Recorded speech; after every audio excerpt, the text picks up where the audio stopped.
Hari ke-8, Kiev dikepung masih belum takluk juga. Sekali lagi, ini menarik untuk dibahas. Kita lihat map peta Ukraina. Masuk ke Kiev dari utara, dari Belarus, maka ada kota bernama Ivankiv. Ternyata di sana masih juga belum takluk. Masih terjadi perlawanan dengan strategi perang kota, petak umpet di antara gedung-gedung membuat pasukan darat Rusia terhambat. Kita ke sisi timur, kota terdekat Rusia yang terjauh dari Kiev sekitar 400 km. Kharkiv namanya, yang hanya 50 km dari perbatasan Rusia, ternyata juga belum bisa ditaklukkan walaupun pasukan Rusia sudah berjalan menuju Kiev. Kharkiv belum takluk. Kita ke tengah, konvoi pasukan Rusia tertahan di kilometer 30 dari Kiev di hari ke-8 serangan invasi ke Ukraina. Konvoi dengan panjang 60 km adalah serangan tergila dalam sejarah modern dari darat. Ternyata tertahan di tengah. Strategi Ukraina pakai perang gerilya di perkotaan ditambah semangat penduduk sipil bergerak membantu tentara Ukraina membuat tentara Rusia tertahan. Strateginya pertama-tama adalah didiamkannya pasukan Rusia di depan yang seakan-akan tanpa hambatan. Kemudian diserang, dipotong di tengah, dijebak di tengah. Ini persis strategi capit udang yang di zaman Gajah Mada sering dilakukannya ketika penaklukan. Kita jelaskan sebentar strategi capit udang ini secara sederhana.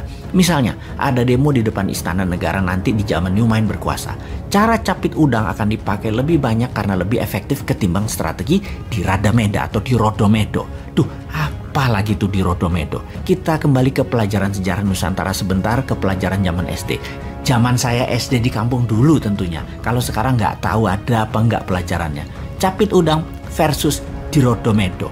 Dalam penanganan demo atau perang, di Rodomedo adalah strategi perang zaman Majapahit di zaman Panglima Gajah Mada yang arti harafiahnya adalah diseruduk gajah, dogfight.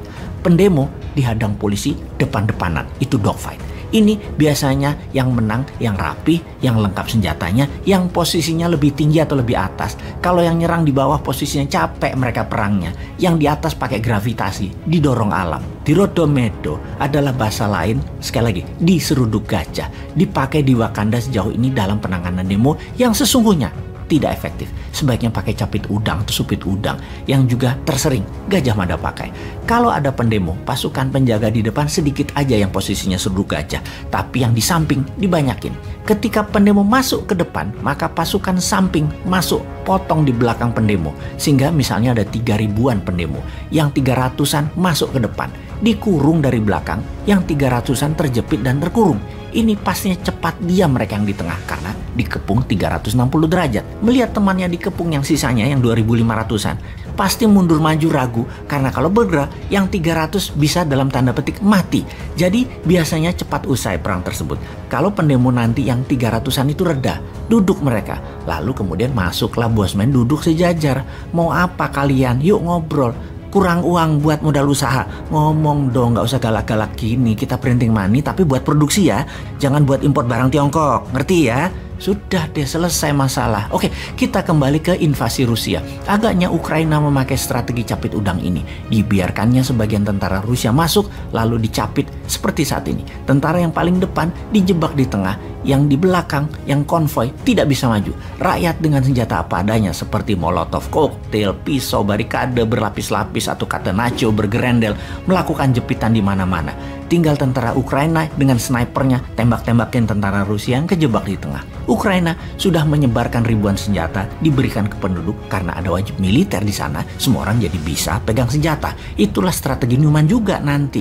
Anak SMA wajib militer juga 1 tahun. Jadi terbukti kembali ke strategi capit udang sejauh ini membuat Kiev dan beberapa kota Ukraina bertahan. Sungguh sangat menarik nih perjuangan rakyat Ukraina yang dunia tidak bisa bantu karena pintarnya Rusia dan lemahnya Amerika CS. Yang jelas, New Mind tidak netral atau abstain seperti Wakanda yang takut pada pengaruh Tiongkok. Kita, New Mind, akan mengatakan pro rakyat tertindas, yaitu pro Ukraina, pro life, dan pro humanitarian. Semangat berjuang galan people of Ukraine. Walau peluang kalian kecil di bawah serangan Rusia yang masif, namun hak hidup dan semangat nasionalisme kalian kami dukung dalam doa. Kalianlah pemenang sebenarnya. Наши действия будут зависеть не от хода переговоров, а от безусловного обеспечения безопасности России сегодня и на историческую перспективу.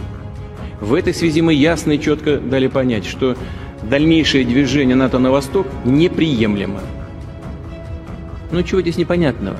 Мы что ли ставим ракеты рядом с границами Соединенных Штатов? Нет. Это же Соединенные Штаты своими ракетами пришли к нашему дому. На пороге нашего дома находятся уже.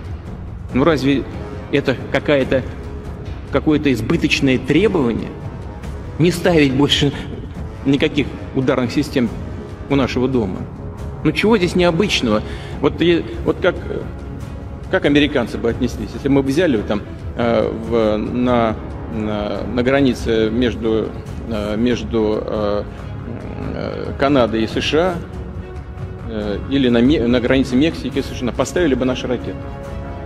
А что, разве у Мексики и у США не было никогда территориальных вопросов? А Калифорния кому принадлежала раньше? А Техас? Подзабыли, что ли? Ну ладно, все затихло. Никто не вспоминает про это, так как вспоминают сегодня про Крым. Замечательно. Но и мы стараемся не вспоминать о том, что как Украина-то складывалась. Кто ее создал-то? Ленин Владимир Ильич, когда создавал Советский Союз. Договор 22 года союзный и 24 год Конституции. Правда, после его смерти, но по его принципам создан. Значит, вопрос в безопасности. Но сейчас, бог с ней с историей, вопрос в обеспечении безопасности. Поэтому нам важен не ход переговоров, нам важен результат. Ну разве мы не знаем? Я же много раз уже об этом сказал. И вы наверняка знаете хорошо. Ни одного дюйма на восток, сказали нам в 90-е годы. Ну и чего? Надули. Просто нагло обманули. 5 волн расширения НАТО.